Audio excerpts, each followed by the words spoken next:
Welcome to Dear Fans.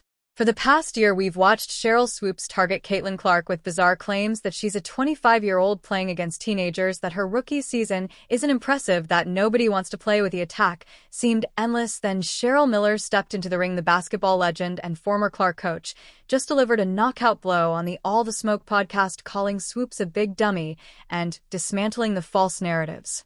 Miller's putting Swoopes in her place, and her defense of Caitlin Clark reveals something surprising about the future of the Indiana Fever that has fans buzzing with excitement. Are you ready? Let's go. Before we break down everything Miller said, have you ever wondered why one of basketball's legends seems so determined to tear down the WNBA's brightest new star? Let's unpack the bizarre crusade Sheryl Swoopes has waged against Caitlin Clark. From her college days right through her rookie season, it all started with Swoopes making wildly inaccurate claims about Clark's college career, and perhaps her most outrageous statement, Swoopes claimed Clark was a 25-year-old playing against 20-year-olds during her time at Iowa. The reality, Clark was just 22 and playing in her fourth year like countless other college seniors. When called out on this falsehood, Swoopes backpedaled, suggesting it was just hyperbole related to COVID eligibility rules, a weak excuse that didn't hold water. But Swoopes was just getting started. She went on a claim that Clark took 40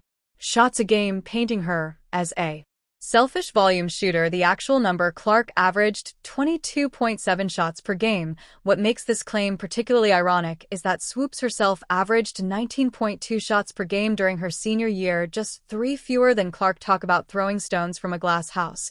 When Clark was closing in on the all-time NCAA scoring record, Swoopes shifted tactics, questioning the legitimacy of the achievement by suggesting Clark needed a 5th year to break it. This was completely false. Clark shattered the record in 4 years, the same amount of time as other college players. Swoopes conveniently ignored that the COVID eligibility rule would have allowed Clark a 5th year, but she chose not to use it. As Clark entered the WNBA, Swoopes boldly predicted she wouldn't dominate him, but as Clark began breaking rookie assist records and establishing herself as one of the league's prior playmakers, Swoopes mysteriously went quiet. The numbers speak for themselves. Clark finished her rookie campaign averaging 19.2 points and a league-leading 8.4 assists per game, silencing the doubters and securing Rookie of a Year honor. Perhaps most telling was Swoopes' appearance on Angel Reese's podcast, where she continued undermining Clark while insisting she doesn't dislike her, a classic case of saying one thing while doing another.